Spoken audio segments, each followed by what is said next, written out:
Welcome दोस्तों। तो आज की इस वीडियो में मैं आपको दिखाने वाला हूँ कि मैं इस पर दोबारा से काम करने वाला हूँ। तो इसके सबसे पहले जो मैं स्टेप चलने वाला हूँ वो है कि इसके फ्रंट को मतलब शायद स्प्रिंग लगाने वाला हूँ, शॉक्स लगाने वाला हूँ। तो मेरे पास ऑलरेडी एक्सेल्स हैं, ए आर्म्स भी हैं, सब हैं, हब भी है, उसमें ब्रेक सिस्टम भी है। इसमें मैंने ब्रेक नहीं लगाया था, तो उसमें मैं ए आर्म्स भी लगाने वाला हूँ। ये सब मैंने उस पर लगाना है मैं। तो इधर के ये स्प्रिंग्स भी लगाऊंगा क्यों, जब मैं ड्राइव कर रहा था तो उसमें एक प्रॉब्लम्स भी रही थी। आपने देखा होगा कि मैं डिसबैलेंस कर रहा हूँ लास्ट पार्ट में। तो वो डिसबैलेंस कुछ मैंने किया है और कुछ स्टीयरिंग की वजह से हो रहा था कि मतलब अभी जैसे ही मतलब एक टायर फ्री होता था तो दूसरे टायर के ऊपर लोड आता तो दूसरा टायर खींचता था अपनी तरफ, तो स्टीयरिंग को भी खींचने लग जाता था, स्टीयरिंग भी उस तरफ। तो इस तरह से कुछ सीन हो रहे थे। इसके लिए मैं दोनों टायर के ऊपर सेम बैलेंस रहने के लिए स्प्रिंग शॉक्स लगाने पड़ते हैं, तो वो चाहिए मस्ट फ्रंट के लिए।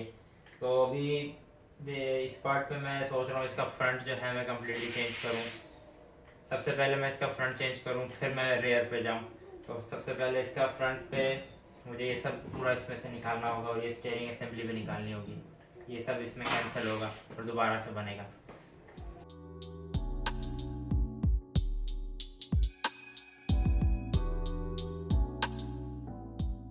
दोस्तों ये टूट गया इसका, ये देख रहे हैं आप, बोल्ट अंदर ही रुका हुआ है, इसके अंदर ही रुका हुआ है बोल्ट। तो ये बोल्ट टूटने की वजह से ये हब ने जो है काम अपना छोड़ दिया और ये बैरिंग उधर रुक गया। तो इसमें से वो कंप्लीट हब भी निकल गया।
तो दोस्तों ये इस तरह से लगेगा, ये शॉक अब्जर्वर इस पर इस तरह से रहेगा। और मेरे को यहाँ पर मतलब कुछ फ्रेम में चेंजेस करनी आई हुई है, वहाँ पर भी चेंजेस करूँगा मैं फ्रेम में। तो इसके लिए मुझे ये फिटिंग्स यहाँ पे आएंगे। तो ये इस तरह से यहाँ पर रहेगा और इस तरह से ये रहेगा। तो अब दोनों साइड से ये कुछ इस तरह से लगेगी।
ये मैं यहाँ पर इस तरह से लगा रहा हूँ कि स्टीयरिंग की जो है वो बुश के लेवल में मुझे चाहिए था, और ये जो है यहाँ पर इस तरह से आ रहा है ताकि टायर की जब वर्किंग ऊपर जाए तो टायर अंदर बाहर ना हो। इसके लिए मैंने इसको जो एडजस्ट देखिए वो यहाँ पर चल नहीं, मैं थोड़ा सा यहाँ पर आ रहा है।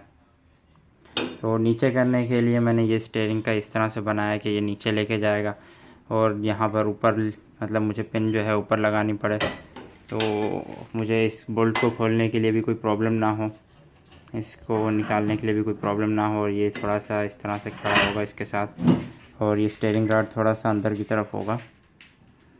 इस तरह से करके मैं इसको बना रहा हूँ, और ये स्टीयरिंग इधर एक और मैं प्लेट वेल्ड करने लगा हूँ।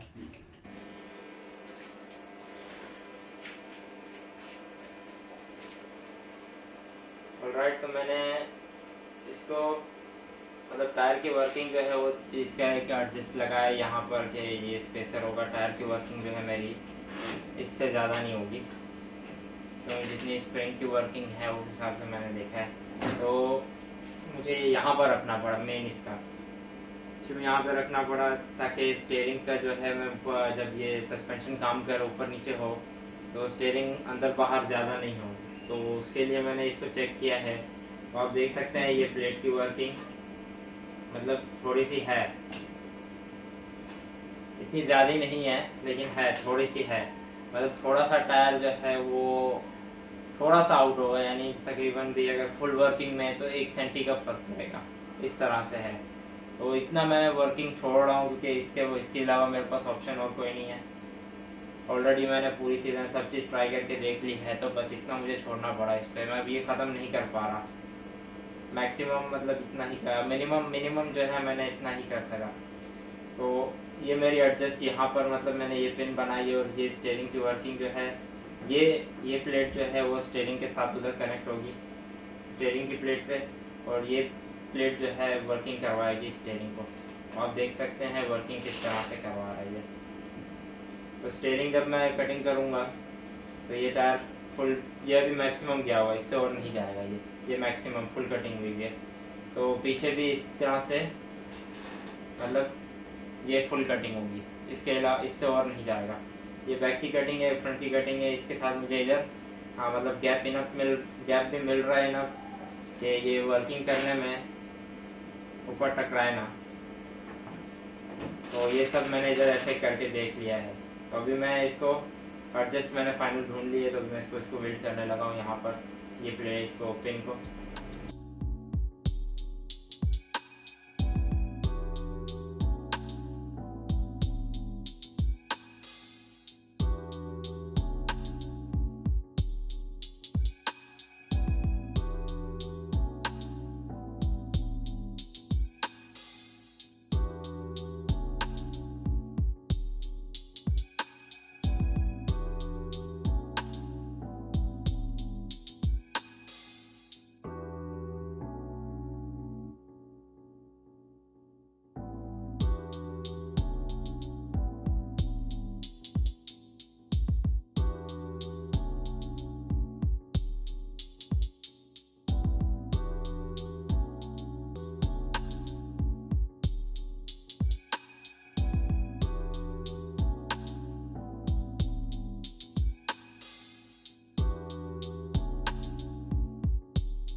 राइट दोस्तों, मैंने ये भी वेल्ड कर दिया, वो भी वेल्ड कर दिया है।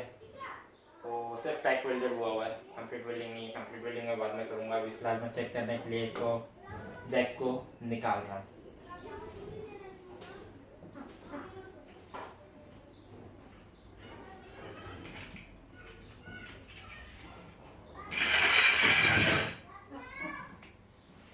तो फाइनली ये अपने पाँव पे फिर खड़ी हो गई, मतलब टायर पर फिर खड़ी हो चुकी है। तो मैं इसकी वर्किंग करा के देखता हूँ।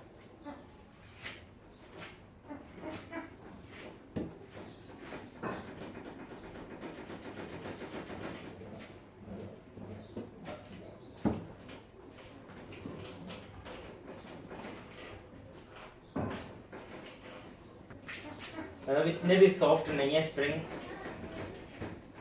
जैसा आप देख रहे हैं कि ये स्प्रिंग बिल्कुल सही है, बेहतर है फ्रंट के लिए, बिल्कुल बराबर से काम कर रहे हैं फ्रंट के लिए। इतना बहुत है इसके लिए वर्किंग। मुझे स्टीयरिंग का काम बाकी है जो मुझे फाइनल अप करना है। ये स्टीयरिंग को फाइनल अप करना आया हुआ है। तो ये मैंने एक्सटेंड किए हैं, इसको छोटे पड़ रहे थे इसके लिए मैंने एक्सटेंड किए हैं, बड़े किए हैं ताकि इधर मैं यूज़ कर सकूं। तो अब इसको मैं फिट करने लगा।